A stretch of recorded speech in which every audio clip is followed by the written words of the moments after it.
Asirin ɗin siyasar nan na ƙasar Mali Omar Moriko ya ci gaba da fallasuwa a kafafen yada labarai bayan da ake takanta lele da wani odiyon shi inda yake magana da wasu ƙungiyoyi masu ɗauke da makamai har ma yake bayyana manufar shi ko buƙatar su akan wargaza tsari na tafiyar da mulki ko kuma irin fondasiyon inda ƙasar Mali take ginawa da miliyoyin daloli na kan gina ƙasar a babban mataki har ma da ƙarfafa batu na kayayyakin soji a ƙasar. Kowa ya sani yadda kasar Mali take zuba biliyoyin daloli a cikin kasar musamman ma akan abin da ya shafi wato security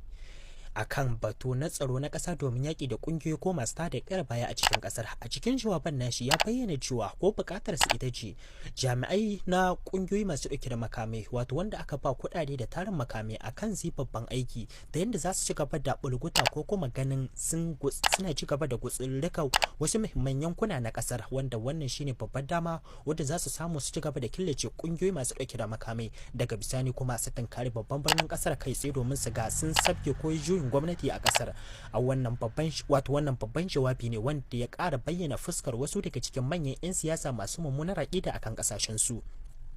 Mutane da dama suna zargin manyan 'yan siyasa a kasashen Afirka wajen gamin gambiza ko kuma ki da adawa duk wani mulki wanda ya sha bamban da demokradiyya, kasantuwar sun sharɓi roman demokradiyya tsawon lokaci kuma suna ga yanzu wani lokaci ne ya zo wanda Afirka ga baki daya za ta iya canza alƙiblarta ta kan ko batun yin watsi da batu na